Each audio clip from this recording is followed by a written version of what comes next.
क्या लग रहा है कि इस देश में आतंकी कोई ग्रुप में है क्या? कैंप कैंप आर्मी की तरह कैंप लगाए हुए हैं क्या? आतंकी जो है आर्मी जिसे हमारा आर्मी छावनी रहता है वैसे करके कैंप लगाए हुए हैं क्या ये आतंकी? जो आप उनके उनके ठिकानों पे। अरे आतंकी होता है कोई घर में छुपा होता है, एक दो रहता है, पांच सात रहता है, कई एक जगह में जो उनकी उनकी जो अपनी अभी तक की जो कार्यशैली रही है। आप वहां बमबारी कैसे करिएगा? कोई घर में छुपा होगा तो बमबारी कैसे करिएगा? वहां गोली से कैसे आम आम पब्लिक को छलनी कर दीजिएगा क्या?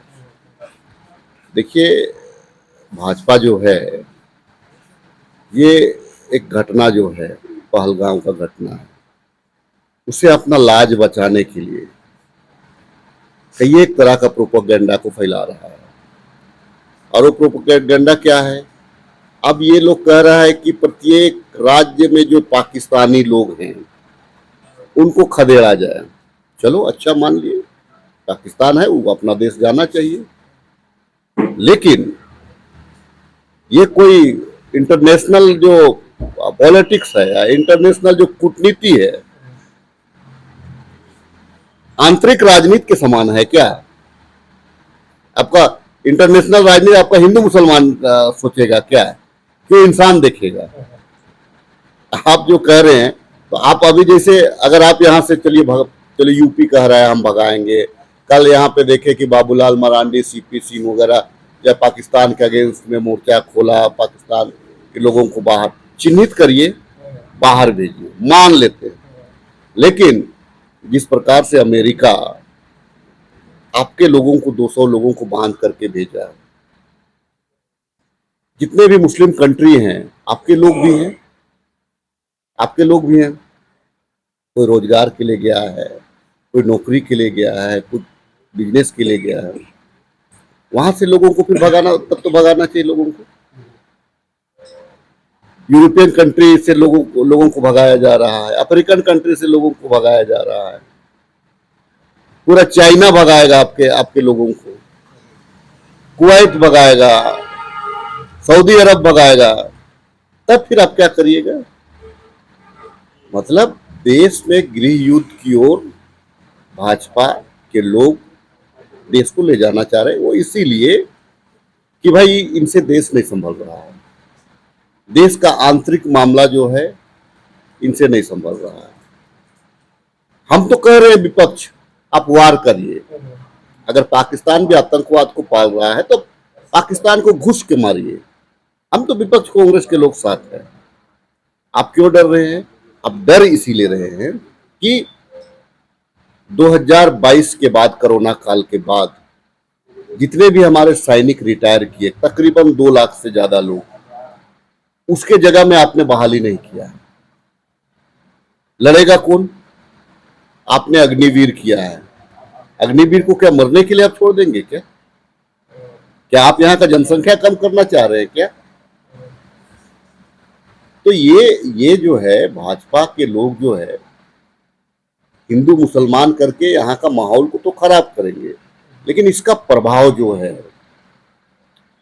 इसका प्रभाव आपको अंतर्राष्ट्रीय देशों पर भी पड़ेगा और भारतीयों को वहां पे कई कठिनाइयों का सामना करना पड़ेगा। तो भाजपा के लोगों को तो चूंकि उनके जितने कार्यकर्ता है, चाहे वो बजरंग दल के रूप में हो और संघ के रूप में हो या जो भी है, भेज दीजिए करनी सेना को लड़ने के लिए, भेज दीजिए बजरंग दल को लड़ने के लिए। यहाँ तो बड़ी उत्पात मचाता है, जाइए बॉर्डर में भेज दीजिए, ट्रेनिंग दिलाइए अग्निवीर का उन लोगों को, अग्निवीर के नाम से 4-4 साल का नौकरी दे दीजिए, जाइए उन्हीं लोगों को दे दीजिए। ये गजब का है। आप देश नहीं चला करके आप लग रहा है कि पार्टी चला रहे हैं आप। हम तो सरकार के साथ खड़ा हैं, इस आतंकी हमले के साथ में कांग्रेस पार्टी सरकार के साथ खड़े। अगर आप में दम है, घुस के मारिए, चाहे वो चाइना में छुपा हुआ है, चाहे आपको पाकिस्तान में छुपा हुआ है, कहीं भी छुपा हुआ, लेकिन वो जो है पुलवामा की तरह जो सर्जिकल स्ट्राइक का एक जो है कि एयर शो मत दिखाइए, आप एयर शो मत दिखाइए, घुस के मारिए और सर भी दिखाइए और धड़ भी दिखाइए। लेकिन बेगुनाह मुस्लिमों को नहीं। तो कहने मतलब कल जो स्ट्राइक हुए हैं, क्या वो फर्जी है? एक चीज है, पूरा देश आज कह रहा है कि भाई हम आतंकवाद के खिलाफ में हैं। आदरणीय प्रधानमंत्री जी कभी जो शहीद हुए, जो पर्यटक, कभी उनको उनकी सूद लेने का प्रयास किए क्या? वो केरल में अडानी पोर्ट का शिलान्यास कर रहे हैं। केरल में वो अडानी पोर्ट का शिलान्यास कर रहे हैं और विपक्ष को काउंटर कर रहे हैं। विपक्ष को काउंटर करने का है, आतंकवाद को काउंटर करने का है। आप जो एनर्जी विपक्ष में लगाते हैं, विपक्ष के लोगों को तोड़ने में ईडी सीबीआई के माध्यम से, वो एनर्जी आप आतंकवाद के खिलाफ लगाइए ना। आप सरकार बचाने में लगे हुए हैं। आप नीतीश कुमार के साथ में गहबलियां जोड़ करके आप उनके साथ हंसी ठिठोली कर रहे हैं। आप चंद्रबाबू नायडू के साथ में बैठ करके आप हंसी ठिठोली कर रहे हैं। सरकार बचाने का टाइम है, आतंकवाद के खिलाफ में लड़ने का टाइम है। तो ये सब तमाम चीजें हैं। देखिए, हर मोर्चे पे भाजपाई फेल है। वो समाज के मोर्चे पे भी फेल है। वो अशांत लोग हैं। वो लोग जो है समाज को बांटने वाले लोग हैं। वो लोग हैं, कहीं पे अगर छोटी झगड़ा भी हो जाएगी तो हिंदू मुसलमान करा देंगे। आप एक साइड में आदिवासियों को उग्रवाद कहिएगा और मुस्लिम को आतंकवाद कहिएगा तो देश इसे नहीं चलेगा। आप पॉलिसी बनाइए, देश आपका है, देश के लोगों के लिए आप राजनीति करिए, ना कि आप भाजपा के लिए राजनीति करिए। अब एक